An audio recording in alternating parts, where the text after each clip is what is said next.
Section 5, No Animal Food, Chapter 5, Economical Considerations. There is no doubt that the yield of land when utilized for pasturage is less than what it will produce in the hands of the agriculturist.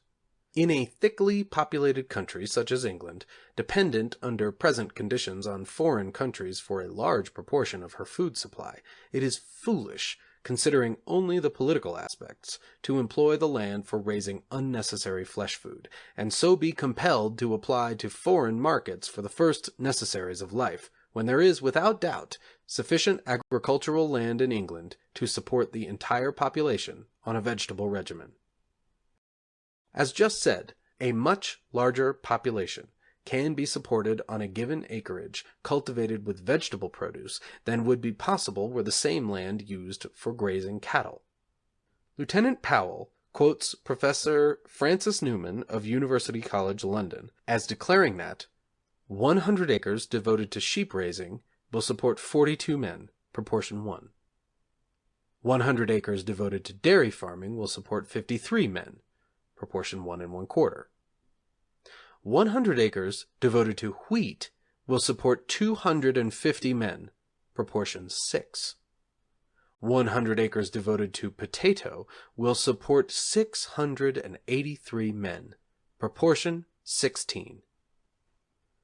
To produce the same quantity of food yielded by an acre of land cultivated by the husbandman, 3 or 4 acres or more would be required as grazing land to raise cattle for flesh meat.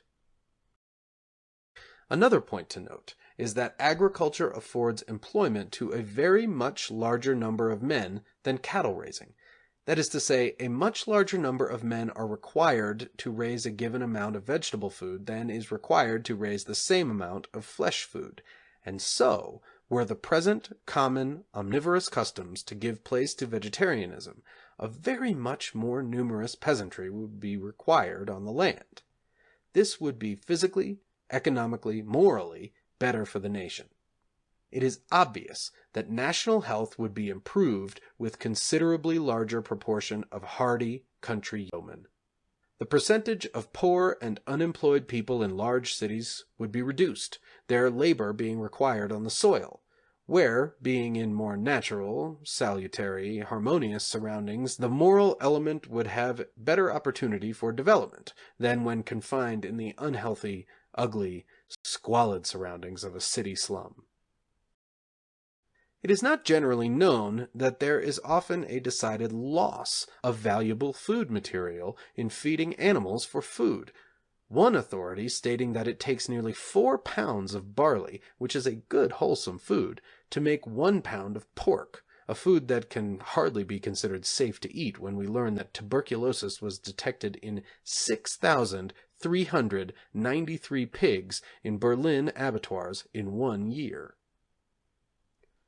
As to the comparative cost of a vegetarian and omnivorous diet, it is instructive to learn that it is proverbial in the western states of America that a Chinaman can live and support his family in health and comfort on an allowance which to a meat-eating white man would be starvation. It is not to be denied that a vegetarian desirous of living to eat, and having no reason or desire to be economical, could spend money as extravagantly as a devotee of the flesh pots having a similar disposition. But it is significant that the poor of most European countries are not vegetarians from choice, but from necessity.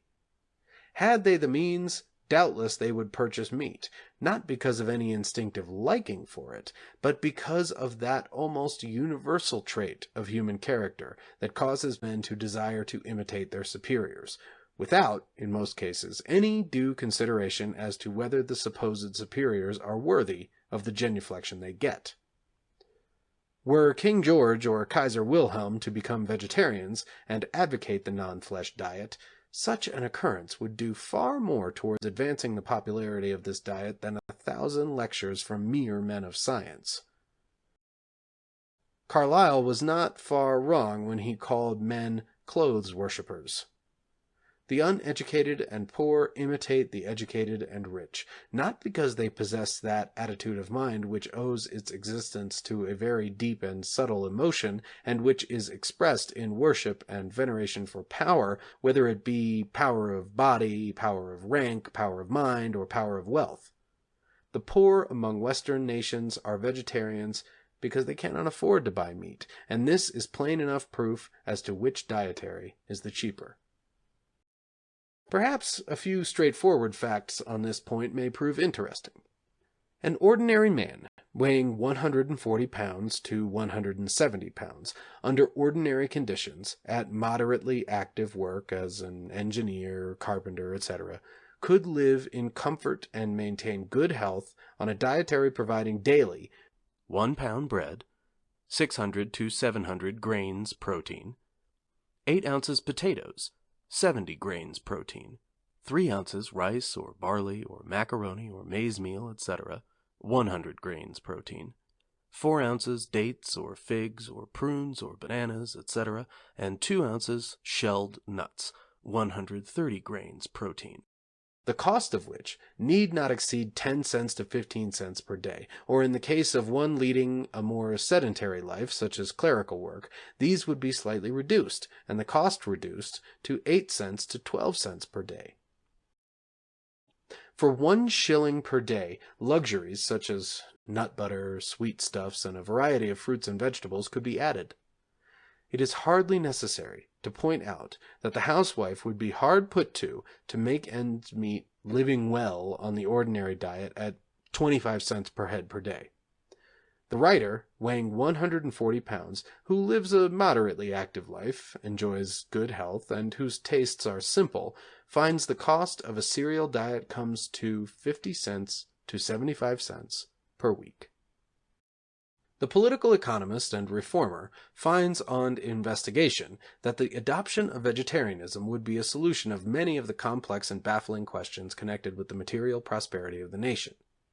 Here is a remedy for unemployment, drink, slums, disease, and many forms of vice, a remedy that is within reach of everyone, and that costs only the relinquishing of a foolish prejudice and the adoption of a natural mode of living, plus the effort to overcome a vicious habit and the denial of pleasure derived from the gratification of corrupted appetite.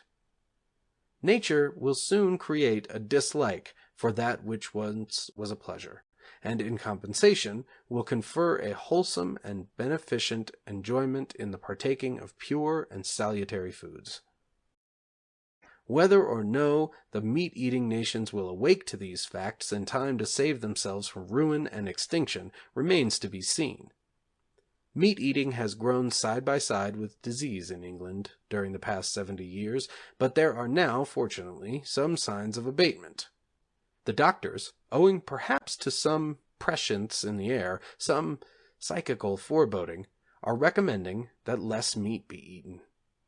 But whatever the future has in store, there is nothing more certain than this, that in the adoption of the vegetable regimen is to be found, if not a complete panacea, at least a partial remedy for the political and social ills that our nation at the present time is afflicted with, and that those of us who would be true patriots are in duty bound to practice and preach vegetarianism wheresoever and whensoever we can.